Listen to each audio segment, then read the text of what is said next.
Hi, എല്ലാവർക്കും പുതിയൊരു വീഡിയോയിലേക്ക് സ്വാഗതം. വീഡിയോ തുടങ്ങുന്നതിന് മുൻപായിട്ട് മെയ് 16 ഹോൾ ടിക്കറ്റ് വന്നിട്ടുണ്ട്. അപ്പൊ ഈ പ്രാവശ്യം കൂടെ വരാത്തവർക്ക് ജൂൺ 6 ആയിരിക്കും എക്സാം നടക്കാൻ പോകുന്നത്. അതിനു മുന്നേ, അതായത് നമ്മൾ റിലേറ്റഡ് ഫാക്ട്സ് ആണ് ഡിസ്കസ് ചെയ്യാൻ പോകുന്നത്. തൊട്ട് മുന്നേ ആയിട്ട് ഞാൻ ഒരു കാര്യം കൂടെ പറയാണ്. നമ്മൾ മോക്ക് ടെസ്റ്റ് ചെയ്തിട്ടുണ്ടായിരുന്നു. GK കംപ്ലീറ്റ് ആയിട്ടുള്ള മോക്ക് ടെസ്റ്റ്, അതുപോലെ ഇംഗ്ലീഷും കൂടെ ചേർത്തിട്ടാണ് മോക്ക് ടെസ്റ്റ്. അത് ആർക്കെങ്കിലും പർച്ചേസ് ചെയ്യാൻ താല്പര്യം ഉണ്ടെങ്കിൽ ഇപ്പൊ ജോയിൻ ചെയ്യാം. 199 രൂപയാണ്. അഥവാ ഫുൾ ഹോട്ട് ടോപ്പിക്സിന്റെ ഫുൾ ക്ലാസ്സും അതിന്റെ കൂട്ടത്തിൽ തന്നെ നോട്ട്സും ഈ കൂട്ടത്തിൽ മോക്ക് ടെസ്റ്റും ആണ് വേണ്ടതെങ്കിൽ മെയിൻസ് വരെയാണ് ഇതിന്റെ വാലിഡിറ്റി. ഇപ്പൊ വേണമെങ്കിൽ നിങ്ങൾക്ക് ജോയിൻ ചെയ്യാം. അതിന് 499 രൂപയാണ്. അപ്പൊ ആർക്കെങ്കിലും ഡീറ്റെയിൽസ് അറിയണമെന്നുണ്ടെങ്കിൽ താഴെ ഞാൻ ഡീറ്റെയിൽസ് കൊടുത്തിരിക്കാം. അതിന്റെ കൂട്ടത്തിൽ ഒരു വാട്സ്ആപ്പ് നമ്പർ കൊടുത്തേക്കാം. അതിനകത്തേക്ക് നിങ്ങൾ മെസ്സേജ് അയക്കുക ഇൻട്രസ്റ്റഡ് എന്ന് വെച്ചിട്ട്. 2026 ഫസ്റ്റ് ഫേസ് റിലേറ്റഡ് ഫാക്ട്സ്, അതായത് മുഴുവനായിട്ടുള്ള റിലേറ്റഡ് ഫാക്ട്സ് അല്ല, ജസ്റ്റ് ക്വസ്റ്റ്യൻസും ഇനി നോക്കാൻ പോകുന്ന പോർഷൻസിനെ പറ്റിയിട്ടാണ് പറയാൻ പോകുന്നത്. അപ്പൊ ആദ്യത്തെ ഒരു 4-5 ചോദ്യങ്ങൾ നമുക്ക് നോക്കാം. അതിനകത്ത് ഒന്ന് എല്ലാ പ്രാവശ്യവും ചോദിക്കുന്നത് പോലെ തന്നെ ഡച്ചുകാരെ പറ്റിയിട്ടുള്ള ചോദ്യമാണ്. സോ നമ്മൾ ഡച്ചുകാര്, നിങ്ങള് കേരള ഹിസ്റ്ററി ശ്രീധരമേനോന്റെ ടെക്സ്റ്റ് നോക്കിയിട്ട് നന്നായിട്ട് ഡച്ചുകാര് പഠിച്ചിട്ട് പോവുക. കൂട്ടത്തിൽ തന്നെ നിങ്ങൾ പോർച്ചുഗീസുകാരൂടെ നോക്കുക. സെക്കൻഡ് ഫേസുകാര് പോർച്ചുഗീസുകാരെ ഒന്ന് കോൺസെൻട്രേറ്റ് ചെയ്യുക. എല്ലാ പ്രാവശ്യവും ഒരു പോർച്ചുഗീസ് ക്വസ്റ്റ്യൻ ഉള്ളതാണ്. അപ്പൊ ഒന്നാമത്തെ ചോദ്യം ഒരു ഈസി ടു മോഡറേറ്റ് ആയിട്ടുള്ള ഒരു ചോദ്യം തന്നെയാണ്. നമുക്ക് അറിയാവുന്ന ഫാക്ട്സ് ആണ് എല്ലാം ചോദിച്ചിരിക്കുന്നത്. എന്താ ചോദിച്ചിട്ടുള്ളത്? കേരളത്തിൽ ഡച്ചുകാരെ പറ്റി ഏത് പ്രസ്താവനയാണ് തെറ്റെന്നാണ് ചോദിച്ചിരിക്കുന്നത്. കേരളത്തിൽ ആദ്യമായിട്ട് അച്ചടിശാല ആരംഭിച്ചത് ഡച്ചുകാരാണെന്ന് പറഞ്ഞിട്ടുണ്ട്. അപ്പൊ ഞാൻ തുടക്കത്തിൽ തന്നെ പറഞ്ഞൊരു കാര്യം ഓർമ്മയുണ്ടോ? നമുക്ക് പത്രപ്രവർത്തനവും അതുപോലെ തന്നെ അച്ചടിയൊക്കെ ആയിട്ട് ബന്ധപ്പെട്ട ക്വസ്റ്റ്യൻസ് ചോദിക്കാറുണ്ട്. സോ അത് നന്നായിട്ട് നോക്കിയിട്ട് പോകാനായിട്ട് ശ്രദ്ധിക്കുക. ഓക്കെ ആണല്ലോ?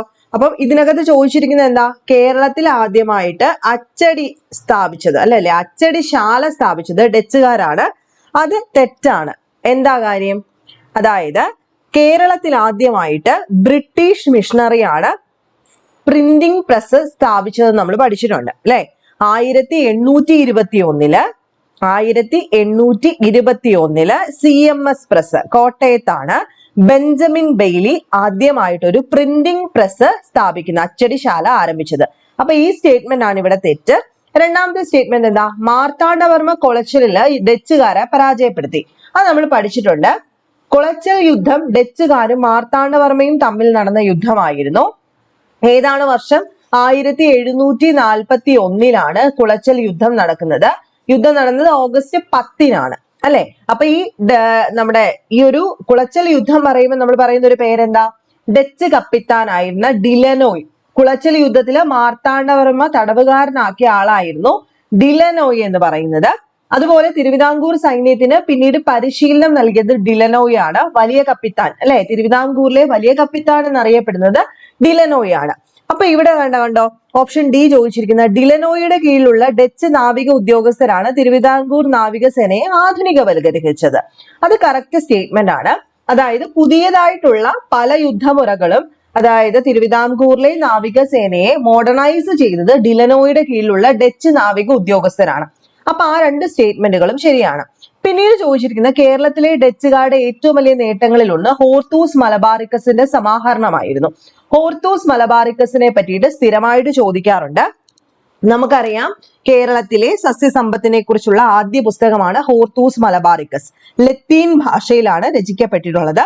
1678 മുതൽ 1693 വരെയുള്ള കാലഘട്ടത്തിൽ നെതർലൻഡിലെ ആംസ്റ്റർഡാമിൽ നിന്നാണ് 12 വാല്യങ്ങളായിട്ടുള്ള ഈ ഒരു എഡിഷൻ പുറത്തിറങ്ങുന്നത്.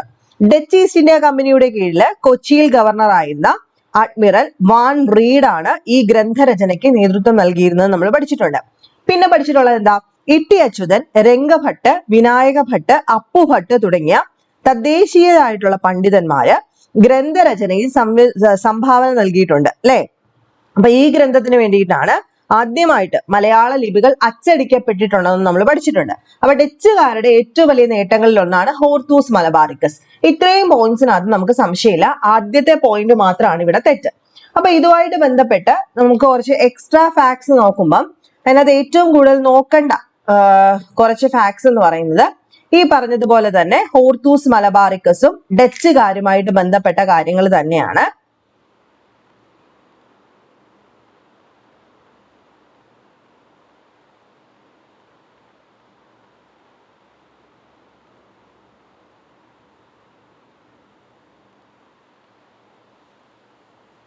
അപ്പൊ ഇത്രയും സ്റ്റേറ്റ്മെന്റിനകത്ത് നമുക്ക് നോക്കി വെക്കേണ്ടത് ഡച്ചുകാരുമായിട്ട് ബന്ധപ്പെട്ട മറ്റ് ഇമ്പോർട്ടന്റ് പോയിന്റ്സ് ആണ് അല്ലെ. മറ്റ് ഇമ്പോർട്ടന്റ് പോയിന്റ്സ് എന്ന് പറയുമ്പോൾ നമുക്ക് ടെക്സ്റ്റ് ബുക്ക് SCERT പുതിയ ടെക്സ്റ്റ് ബുക്ക് ബേസ് ചെയ്തിട്ട് ഡച്ചുകാരെ പറ്റിയിട്ട് കൊടുത്തിട്ടുള്ള കാര്യങ്ങളും കുറച്ച് എക്സ്ട്രാ കാര്യങ്ങളും നോക്കാം. പോർച്ചുഗീസുകാരെ തുടർന്ന് ഇന്ത്യയിലേക്ക് എത്തിച്ചേർന്ന യൂറോപ്യർ ഹോളണ്ടിൽ നിന്നുള്ളവരാണ്, അതായത് നെതർലൻഡിൽ നിന്നുള്ളവരായിരുന്നു ഡച്ചുകാരെന്ന് ഇവർ അറിയപ്പെട്ടു. നാഗപട്ടണം, ബറോച്ച്, അഹമ്മദാബാദ്, ചിൻസുര എന്നിവയായിരുന്നു ഡച്ചുകാരുടെ പ്രധാന വാണിജ്യ കേന്ദ്രം. ഏതൊക്കെയാ? നാഗപട്ടണം, ബറോച്ച്, അഹമ്മദാബാദ്, ചിൻസുര. കച്ചവട ആധിപത്യത്തിനായിട്ടുള്ള മത്സരത്തില് ഡച്ചുകാർ പോർച്ചുഗീസുകാരെ പരാജയപ്പെടുത്തിയിട്ടുണ്ടായിരുന്നു. ദെൻ കുളച്ചൽ യുദ്ധം, എപ്പോഴും ചോദിക്കുന്ന ചോദ്യം. 1741 കന്യാകുമാരിക്കടുത്തുള്ള കുളച്ചലിൽ വെച്ച് തിരുവിതാംകൂർ ഭരണാധികാരിയായിരുന്ന മാർത്താണ്ഡവർമ്മയും ഡച്ചുകാരും തമ്മിൽ ഏറ്റുമുട്ടി. ഈ യുദ്ധത്തിൽ പരാജയപ്പെട്ടതോടെ ഡച്ചുകാർക്ക് ഇന്ത്യയിലെ ആധിപത്യം നഷ്ടപ്പെട്ടു. ഒരു യൂറോപ്യൻ ശക്തി ഇന്ത്യൻ ഭരണാധികാരിയോട് പരാജയപ്പെട്ട ആദ്യത്തെ യുദ്ധമാണ് കുളച്ചൽ യുദ്ധം എന്ന് പറയുന്നത്. ദെൻ ഹോർത്തൂസ് മലബാറിക്കസ് ആണ്. ഡച്ചുകാരുമായിട്ടുള്ള ബന്ധത്തിന്റെ ഏറ്റവും വലിയ സംഭാവനയാണ് ഹോർത്തൂസ് മലബാറിക്കസ്. കേരളത്തിലെ 742 ഔഷധ സസ്യങ്ങളെ കുറിച്ചുള്ള വിവരങ്ങൾ ഈ ഗ്രന്ഥത്തിലുണ്ട്. ഡച്ച് ഗവർണർ ആയിരുന്ന ഹെൻറിക് വാൻഡ്രീഡ് ആണ് ഈ കൃതിക്ക് രചനയ്ക്ക് നേതൃത്വം നൽകിയത്. ഈ രചനയ്ക്ക് അദ്ദേഹത്തെ സഹായിച്ചത് ഇട്ടി അച്യുതൻ എന്ന മലയാളി വൈദ്യനായിരുന്നു. അപ്പഭട്ട്, രംഗഭട്ട്, വിനായക ഭട്ട് എന്നിവരും രചനകളിൽ പങ്കാളികളായി. മലയാള അക്ഷരത്തിൽ അച്ചടിയിൽ പതിഞ്ഞ ആദ്യത്തെ പുസ്തകം ഹോർത്തൂസ് മലബാറിക്കസ് ആണ്. മലയാളം, ഇംഗ്ലീഷ് എന്നീ ഭാഷകളിലേക്ക് ഈ കൃതി വിവർത്തനം ചെയ്തത് ഡോക്ടർ KS മണിലാൽ ആണ്. അപ്പൊ ഇത്രയും പോയിന്റ്സും കൂടെ നോക്കി വെച്ചേക്കുക. സ്ഥിരം ചോദ്യമാണ്. സെക്കൻഡ് ഫേസോ തേർഡ് ഫേസോ പ്രതീക്ഷിക്കാം. ഇനി ഇട്ടി അച്യുതൻ എന്ന് പറയുന്നത് ആലപ്പുഴ ജില്ലയിലാണ്. ചേർത്തല താലൂക്കിൽ കടക്കരപ്പള്ളി ഗ്രാമത്തിൽ പാരമ്പര്യ വൈദ്യ കുടുംബത്തിൽ ജനിച്ച പ്രഗത്ഭനായിരുന്നു ഇട്ടി അച്യുതൻ എന്ന് പറയുന്നത്. അപ്പൊ ഇതിന്റെ കൂട്ടത്തിൽ തന്നെ നമുക്ക് ഡച്ചുകാരെ പറ്റിയിട്ട് എക്സ്ട്രാ കുറച്ച് കാര്യങ്ങളൂടെ വേണമല്ലോ. അതായത് ഇന്ത്യയിൽ നിന്നും ആദ്യം തിരിച്ചു പോയത് ആരാണ്? ഡച്ചുകാരാണ്. ഇന്ത്യയിലെത്തിയ രണ്ടാമത്തെ യൂറോപ്യൻ ശക്തിയാണ് ഡച്ച് എന്ന് പറയുന്നത്. ഇന്ത്യയിൽ ഡച്ച് ഈസ്റ്റ് ഇന്ത്യ കമ്പനി സ്ഥാപിതമാകുന്നത് AD ഏത് വർഷം? 1602 അത് നമുക്ക് അറിയാം. ആദ്യത്തെ ഫാക്ടറി മസൂലി പട്ടണമാണ്. 1605 ഡച്ചുകാർ ഉൾപ്പെടുന്ന മതവിഭാഗം പ്രൊട്ടസ്റ്റന്റ് ആണ് അല്ലെ. പ്രൊട്ടസ്റ്റന്റ് മതവിഭാഗമാണ്. അതുപോലെ ഡച്ചുകാർ ആരെ പരാജയപ്പെടുത്തിയാണ് കൊല്ലം പിടിച്ചെടുത്തത്? പോർച്ചുഗീസുകാരെ പരാജയപ്പെടുത്തിയിട്ടാണ്. പോർച്ചുഗീസുകാരെ പരാജയപ്പെടുത്തിയ ഡച്ച് അഡ്മിറൽ ആയിരുന്നു അഡ്മിറൽ വാൻ ഗോയൂൻസ് എന്ന് പറയുന്നത് ആണല്ലോ. അപ്പൊ കൊല്ലം പിടിച്ചെടുക്കുന്നത് 1658 കൊച്ചി പിടിച്ചെടുത്തത് എന്നാ പോർച്ചുഗീസുകാരിൽ നിന്നും? സ്ഥിരം ചോദ്യമാണ്. 1663 പോർച്ചുഗീസുകാരിൽ നിന്നും കൊച്ചി ഇവർ പിടിച്ചെടുത്തത്. പിന്നെ കുളച്ചൽ യുദ്ധമാണ് സ്ഥിരമായിട്ട് ചോദിക്കാറുള്ളത്. മാവേലിക്കര ഉടമ്പടി ചോദിക്കാറുണ്ട്. മാവേലിക്കര ഉടമ്പടി എന്ന് പറയുന്നത് മാർത്താണ്ഡവർമ്മയും ഡച്ചുകാരും തമ്മിൽ ഒപ്പുവെച്ച ഉടമ്പടിയാണ് മാവേലിക്കര സന്ധി എന്ന് പറയുന്നത്. ഈ മാവേലിക്കര സന്ധി ഉടമ്പടി ഒപ്പുവെക്കുന്നത് 1753 ഓഗസ്റ്റ് മാസം 15 എന്ന് ഓർത്തു വെച്ചേക്കാം. അതുപോലെ ഡച്ച് പതനത്തിന് കാരണമായത് ഇന്ത്യയില് ഏത് ഉടമ്പടിയാണ്? ഈ മാവേലിക്കര ഉടമ്പടിയാണ്. അപ്പൊ ഏറ്റവും വലിയ കോട്ട ഡച്ചുകാരുടെ ഇന്തോനേഷ്യ ആയിരുന്നു എന്നൂടെ ഓർത്തു വെച്ചേക്കാം. ഈ പറഞ്ഞ നാഗപട്ടണം, ബറോച്ച്, അഹമ്മദാബാദ്, ചിൻസുര ഇതൊക്കെ ഇവരുടെ പ്രധാനപ്പെട്ട വാണിജ്യ കേന്ദ്രങ്ങളാണെന്ന് നോട്ട് ചെയ്ത് പഠിക്കാം. ഇതിന്റെ കൂട്ടത്തിൽ തന്നെ ഞാൻ പറഞ്ഞു, നിങ്ങൾ പോർച്ചുഗീസുകാരെ വിട്ടുകളയരുത്. പോർച്ചുഗീസുകാരുമായിട്ട് ബന്ധപ്പെട്ട കാര്യങ്ങളെല്ലാം നന്നായിട്ട് നോക്കിയിട്ട് പോകണം. പ്രത്യേകിച്ച് പോർച്ചുഗീസുകാരുടെ മതനയമുണ്ടല്ലോ, കേരള ഹിസ്റ്ററി ടെക്സ്റ്റ് ബുക്ക് നോക്കിയിട്ട് തന്നെ പഠിക്കുക. അതുപോലെ പോർച്ചുഗീസുകാരുടെ സംഭാവനകൾ പഠിക്കുക. ഓക്കെ, അതിനകത്ത് ഈ കപ്പലുണ്ടല്ലോ, അതായത് വാസ്കോഡ ഗാമ 1498 വന്ന കപ്പല്, Sao Gabriel, Sao Raphael, Berrio എന്നീ 3 കപ്പലുകളിലായിട്ടാണ് ഗാമയും സംഘവും ഇന്ത്യയിൽ എത്തിച്ചേർന്നിട്ടുണ്ടായിരുന്നത്. ഓക്കെ ആണല്ലോ. അപ്പൊ ഇത്രയും നോക്കി വെച്ചേക്ക. അതുപോലെ ഇവരുടെ സംഭാവനകളെ പറ്റിയിട്ട് നോക്കിക്കേ. കശുമാവ്, പപ്പായ, പേരയ്ക്ക, പൈനാപ്പിൾ തുടങ്ങിയവ പരിചയപ്പെടുത്തി. ഇന്ത്യയിലെ ആദ്യത്തെ യൂറോപ്യൻ കോട്ട, അതായത് മാനുവൽ കോട്ട കൊച്ചിയിൽ സ്ഥാപിച്ചു. കൊച്ചി, ഗോവ, ദാമൻ ആൻഡ് ദിയു എന്നീ പ്രദേശങ്ങൾ പോർച്ചുഗീസ് ആധിപത്യത്തിന് കീഴിലായി. അച്ചടി വിദ്യ പ്രചരിപ്പിച്ചു. ചവിട്ട് നാടകം, മാർഗംകളി തുടങ്ങിയ കലാരൂപങ്ങൾ പ്രചരിപ്പിച്ചു. യൂറോപ്യൻ ശൈലിയിലുള്ള കെട്ടിട നിർമ്മാണം ആരംഭിച്ചു. യൂറോപ്യൻ പടക്കോപ്പുകളും യുദ്ധമുറകളും അഭ്യസിപ്പിച്ചു. ക്രൈസ്തവ മത പഠന കേന്ദ്രങ്ങൾ ആരംഭിച്ചു. ഇതൊക്കെ പ്രീവിയസ് ചോദ്യമാണ്. ഇതിൽ പോർച്ചുഗീസുകാരുടെ സംഭാവന അല്ലാത്തത് ഏത് എന്ന് ചോദിച്ചിട്ടുണ്ട്. സോ അതും കൂടെ നോക്കിയിട്ട് പോവുക. ക്വസ്റ്റ്യൻ നമ്പർ 2, നമ്മുടെ കേരളത്തിലെ ദേശീയ പ്രസ്ഥാനം അല്ലെങ്കിൽ കേരളത്തിലെ റിലീജിയസ് റീഫോം മൂവ്മെന്റുമായിട്ട് ബന്ധപ്പെട്ട കുറച്ച് പോയിന്റ്സും ആൾക്കാരെയും തന്നിട്ടുണ്ട്. ഇതിനകത്ത് ഏതാണ് ശരിയായിട്ടുള്ളതെന്നാണ് ചോദിച്ചിരിക്കുന്നത്. മുക്കുത്തി സമരം ആറാട്ടുപുഴ വേലായുധ പണിക്കർ, കല്ലുമാല സമരം അയ്യങ്കാളി, മിശ്ര ഭോജനം സഹോദരൻ അയ്യപ്പൻ, ചാന്നാർ കലാപം പൊയ്കയിൽ യോഹന്നാൻ. അപ്പൊ ഇതിനകത്ത് നമുക്കറിയാം ഏതൊക്കെയാണ് ശരി. മുക്കുത്തി സമരം ആറാട്ടുപുഴ വേലായുധ പണിക്കർ ശരിയാണ്. മുക്കുത്തി വിപ്ലവം എന്ന് പറയുന്നത് 1860 നടന്നിട്ടുള്ളത്. എന്തുമായിട്ട് ബന്ധപ്പെട്ടതാണ്? നമ്മുടെ ഈഴവ സ്ത്രീകള് മുക്കുത്തി ധരിക്കുന്നതുമായിട്ട് ബന്ധപ്പെട്ട് സവർണർക്ക് മാത്രമേ അതിന് അധികാരമുള്ളൂ എന്ന് പറഞ്ഞിട്ട് ഒരു ഈഴവ സ്ത്രീ മുക്കുത്തി ധരിച്ചപ്പോ അവരുടെ മൂക്ക് ചെത്തി, അല്ലെ, എന്നിട്ട് ചവിട്ടി തേച്ചു എന്നാണ് പറയപ്പെടുന്നത്. അപ്പൊ ഇതിനെതിരെ ഈഴവ സമുദായത്തിൽപ്പെട്ട ആറാട്ടുപുഴ വേലായുധ പണിക്കർ നടത്തിയ, അതായത് ഒരുപാട് സ്ത്രീകൾക്ക് മുക്കുത്തി വിതരണം ചെയ്യുക, അവരെ കൊണ്ട് അത് ഇടിക്കുകയും ചെയ്ത്, അതാണ് മുക്കുത്തി സമരം. ആറാട്ടുപുഴ വേലായുധ പണിക്കർ ആലപ്പുഴ ജില്ല കേന്ദ്രീകരിച്ച് നടത്തിയതാണിത്. അതുപോലെ ഇദ്ദേഹവുമായിട്ട് ബന്ധപ്പെട്ട മറ്റു കാര്യങ്ങള്, നമ്മുടെ ആലപ്പുഴ ജില്ലയിൽ തന്നെ ആറാട്ടുപുഴയില് മംഗലം ശിവ ടെമ്പിൾ 1852 ഇദ്ദേഹം തുറന്നു, അവർണർക്കായിട്ട് തുറന്നു. അതുപോലെ അച്ചിപ്പുടവ സമരം 1859 അച്ചിപ്പുടവ സമരം, അതും ആറാട്ടുപുഴ വേലായുധ പണിക്കരാണ്. പിന്നെ മറ്റൊരു സമരമുണ്ട്, ഏത്താപ്പ് സമരം, സെയിം വർഷം 1850 കായംകുളം കേന്ദ്രീകരിച്ചിട്ടാണ് ഏത്താപ്പ് സമരം. നമ്മൾ പറയത്തില്ല ഏത്താപ്പ് ഇട്ടുകൊണ്ട് ഇറങ്ങിയേക്കോ എന്ന് വെച്ച് കഴിഞ്ഞാൽ ഈ മേൽമുണ്ടാണ് ഉദ്ദേശിക്കുന്നത്. അതുപോലെ 1861 ആദ്യമായിട്ടൊരു കഥകളി യോഗം ഈഴവ കമ്മ്യൂണിറ്റിക്ക്, അന്നത്തെ കാലത്ത് ഈ സവർണർക്ക് മാത്രമേ കഥകളി കളിക്കാനോ കാണാനോ അങ്ങനെ പഠിക്കാനോ ഒക്കെ ഉണ്ടായിരുന്ന അവകാശം, അത് ആർക്കൂടെ, അവർണർക്കൂടെ കിട്ടണം, ഈഴവ കമ്മ്യൂണിറ്റി കൂടെ കിട്ടണം എന്ന് വെച്ചിട്ടാണ് 1861 ആദ്യ കഥകളി യോഗം സ്ഥാപിക്കപ്പെട്ടത്. ഇതും ആറാട്ടുപുഴ വേലായുധ പണിക്കരാണ്. സ്ത്രീകൾക്ക് വേണ്ടിയിട്ട് നല്ല രീതിയിൽ പ്രവർത്തിച്ചിരുന്ന ഒരാളാണ്. അതുപോലെ കല്ലുമാല സമരം എല്ലാവർക്കും അറിയാം, ആരുടെയാണ്? അയ്യങ്കാളിയാണ് കല്ലുമാല സമരം എന്ന് പറയുന്നത്. അടുത്തത് മറ്റൊന്നെന്ന് പറഞ്ഞ് മിശ്ര ഭോജനം സഹോദരൻ അയ്യപ്പനാണ്. ചാന്നാർ കലാപം ആരുടെയാണ്? ആരുമായിട്ട് ബന്ധപ്പെട്ടതാണ് ചാന്നാർ ലഹള എന്ന് പറയുന്നത്? പൊയ്കയിൽ യോഹനാനുമായിട്ട് ബന്ധപ്പെട്ടതല്ല. 1859 ചാന്നാർ ലഹള നടപ്പിലാവുന്നത്, അല്ലെ. അപ്പൊ 1859 ചാന്നാർ ലഹള ഒന്നാം ചാന്നാർ ലഹള 1822 അതായത് മാറുമറയ്ക്കൽ ആവശ്യപ്പെട്ട് തിരുവിതാംകൂറിൽ നടന്ന ഒരു പ്രക്ഷോഭമാണ് ഈ ചാന്നാർ കലാപം അഥവാ ചാന്നാർ ലഹള എന്ന് പറയുന്നത്. മേൽമുണ്ട് സമരം എന്നും ഇതിന് മറ്റൊരു പേരും കൂടെ ഉണ്ട്. അപ്പൊ ചാന്നാർ ലഹള 1859 തിരുവിതാംകൂറിൽ നടന്നത്. എല്ലാ ജാതിയിൽപ്പെട്ട സ്ത്രീകൾക്കും മേൽവസ്ത്രം ധരിക്കാൻ അനുവാദം നൽകിയ ഒരു ദിവസം എന്നാണ്? 1859 ജൂലൈ 26 അല്ലെ. അപ്പൊ ചാന്നാർ ലഹള പൊയ്കയിൽ യോഹനാനുമായിട്ട് ബന്ധപ്പെട്ടതല്ല. അപ്പൊ പൊയ്കയിൽ യോഹനാനുമായിട്ട് ബന്ധപ്പെട്ട മറ്റു കാര്യങ്ങൾ ഏതൊക്കെയാണെന്നുകൂടെ ഒന്ന് നോക്കി വെക്കുന്നത് നന്നായിരിക്കും. പൊയ്കയിൽ യോഹനാന്റെ പേരും അദ്ദേഹവുമായിട്ട് ബന്ധപ്പെട്ട മറ്റു കാര്യങ്ങളും എന്തൊക്കെയാണ്? പൊയ്കയിൽ യോഹനാന്റെ പേര് ഓർക്കുമ്പോ പ്രത്യക്ഷ രക്ഷാ ദൈവസഭ, അല്ലെ, PRDS ഓർത്ത് വെച്ചേക്കാം. 1909 പ്രത്യക്ഷ രക്ഷാ ദൈവസഭ സ്ഥാപിതമാകുന്നത്. ആസ്ഥാനം ഇരവിപേരൂരാണ്, പത്തനംതിട്ടയിലെ ഇരവിപേരൂരാണ്. ഇതിന്റെ രക്ഷാധികാരിയായിരുന്നു കുമാരഗുരുദേവൻ, അല്ലെ. അപ്പൊ PRDSന്റെ മുഖപത്രത്തിന്റെ പേരെന്താ? ആദിയാർ ദീപം എന്നുള്ളതാണ്. അതുപോലെ പ്രത്യക്ഷ രക്ഷാ ദൈവസഭ സ്ഥാപിച്ചതിന് ശേഷം യോഹനാൻ അറിയപ്പെടുന്ന പേരുകളാണ്. അദ്ദേഹത്തിന്റെ പേരാണ് പൊയ്കയിൽ യോഹനാൻ. പിന്നീട് അറിയപ്പെട്ടതാണ് പൊയ്കയിൽ അപ്പച്ചൻ എന്നും കുമാരഗുരുദേവൻ എന്നൊക്കെ. പിന്നെ സ്ഥിരമായിട്ട് ചോദിക്കുന്ന ഒരു ചോദ്യം എന്താ?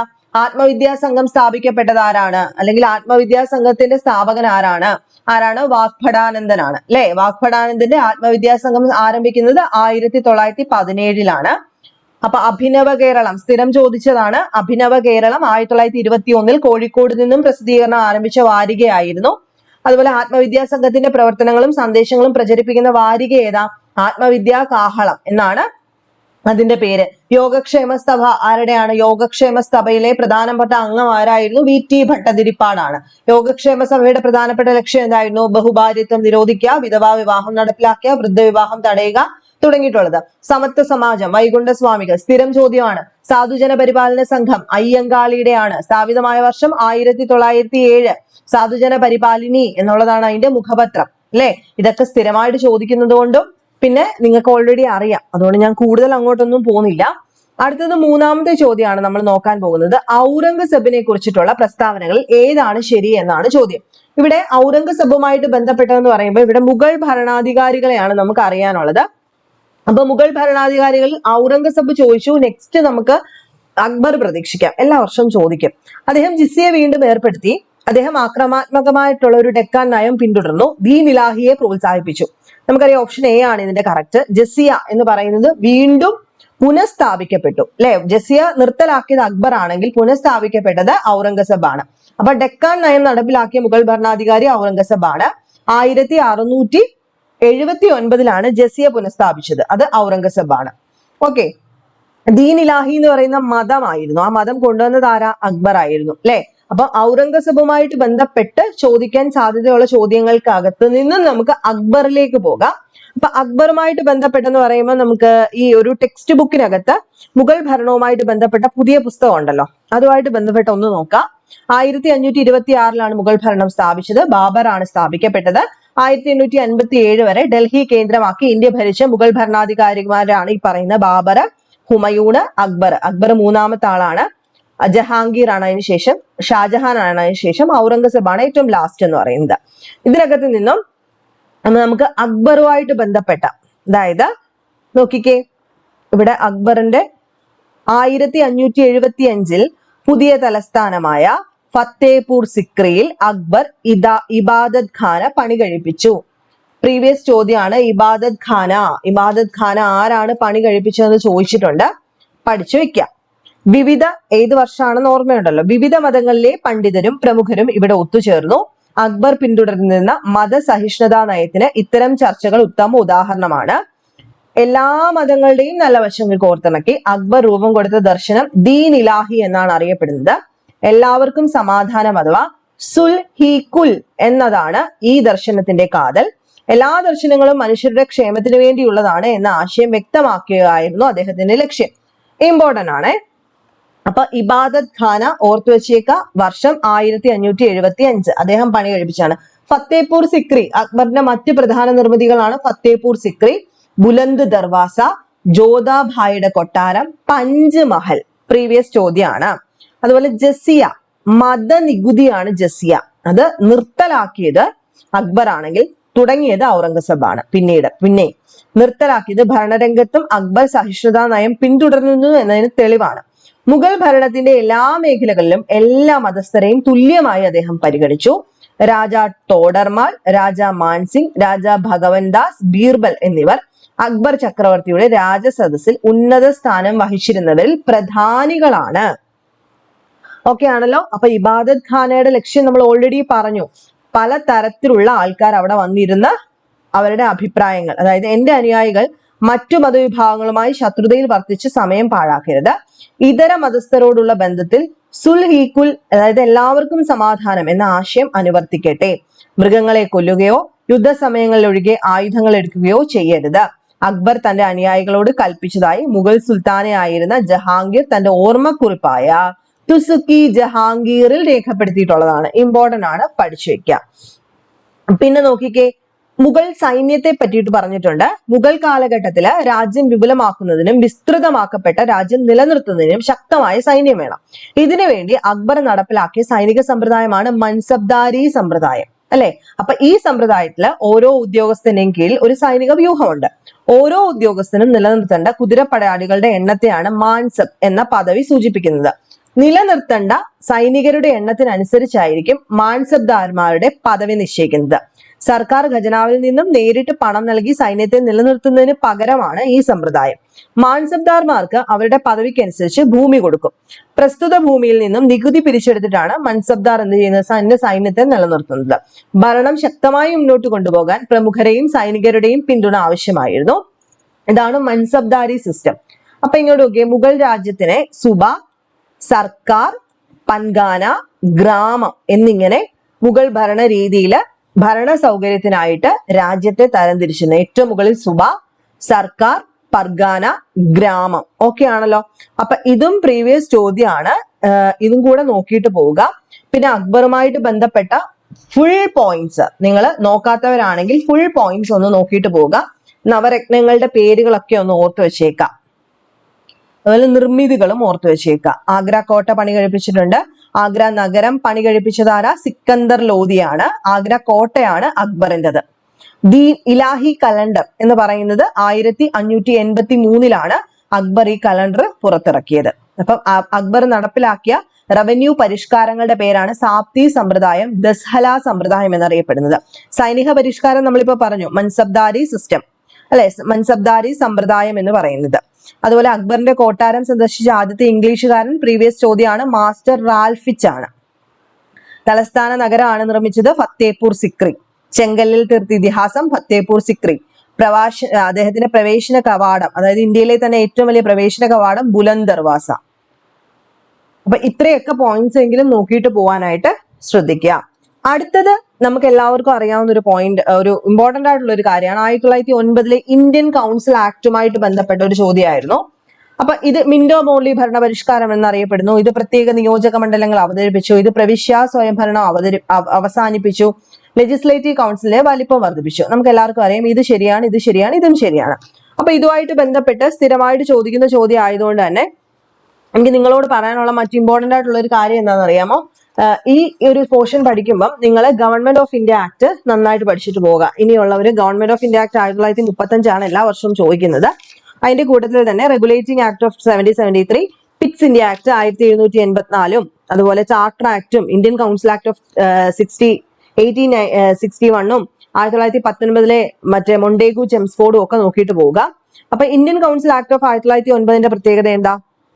മിന്റോ മോർലി ഭരണപരിഷ്കാരം എന്നും അത് അറിയപ്പെടുന്നുണ്ട്. ബ്രിട്ടീഷ് വൈസ്രോയി ആയിരുന്ന മിന്റോ പ്രഭുവിന്റെയും സ്റ്റേറ്റ് സെക്രട്ടറി ആയിരുന്ന മോർലി പ്രഭുവിന്റെയും നേതൃത്വത്തിൽ ഇന്ത്യയിൽ നടപ്പിലാക്കിയ ഭരണപരിഷ്കാരമാണ് മിന്റോ മോർലി ഭരണപരിഷ്കാരം. മുസ്ലിം വിഭാഗം നമ്മൾ പറഞ്ഞു പ്രത്യേക നിയോജക മണ്ഡലങ്ങൾ അവതരിപ്പിക്കപ്പെട്ടു. അപ്പൊ മുസ്ലിം വിഭാഗങ്ങൾക്ക് ആദ്യമായിട്ട് പ്രത്യേക മണ്ഡലങ്ങൾ ഇവർ കൊടുത്തു. മിന്റോ മോർലി ഭരണപരിഷ്കാര പ്രകാരം വൈസ്രോയുടെ എക്സിക്യൂട്ടീവ് കൗൺസിലേക്ക് ഒരു ഇന്ത്യക്കാരനെയും സെക്രട്ടറി ഓഫ് സ്റ്റേറ്റ് കൗൺസിലേക്ക് 2 ഇന്ത്യക്കാരെയും നിയമിച്ചു. അതാണ് ലെജിസ്ലേറ്റീവ് കൗൺസിലിന്റെ വലിപ്പം വർദ്ധിപ്പിച്ചു. ശരിയാണ്. അതുപോലെ SP സിൻഹയാണ് വൈസ്രോയുടെ എക്സിക്യൂട്ടീവ് കൗൺസിലേക്ക് ഔദ്യോഗിക അംഗമായിട്ട് നിയമിതനായിട്ടുള്ള ആദ്യ ഇന്ത്യക്കാരൻ. അതും കൂടെ നോട്ട് ചെയ്ത് പഠിക്കാം.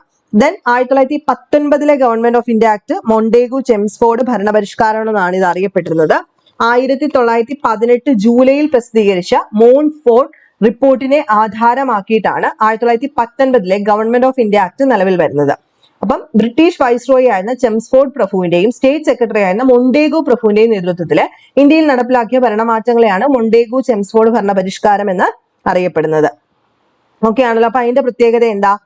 പ്രവിശ്യകളില് ദ്വിഭരണം ഏർപ്പെടുത്തി. പ്രവിശ്യകളില് പ്രൊവിൻസസില് ഡയാർക്കി ഏർപ്പെടുത്തിയത് അവിടെയാണ്. പ്രവിശ്യ വിഷയങ്ങളെ റിസർവ്ഡ് എന്നും ട്രാൻസ്ഫേർഡ് എന്നും വേർതിരിക്കപ്പെട്ടു. ഇമ്പോർട്ടന്റ് ആണ്. ഗവൺമെന്റ് ഓഫ് ഇന്ത്യ ആക്ട് 1990 നിയമം ഇന്ത്യയിൽ ആദ്യമായി പൊതു തെരഞ്ഞെടുപ്പ് നടത്താൻ കാരണമായി നോക്കി വെച്ചേക്കാം. 1920 ഇന്ത്യയിൽ ആദ്യമായിട്ട് ഒരു പൊതു തെരഞ്ഞെടുപ്പ് നടക്കുന്നത്.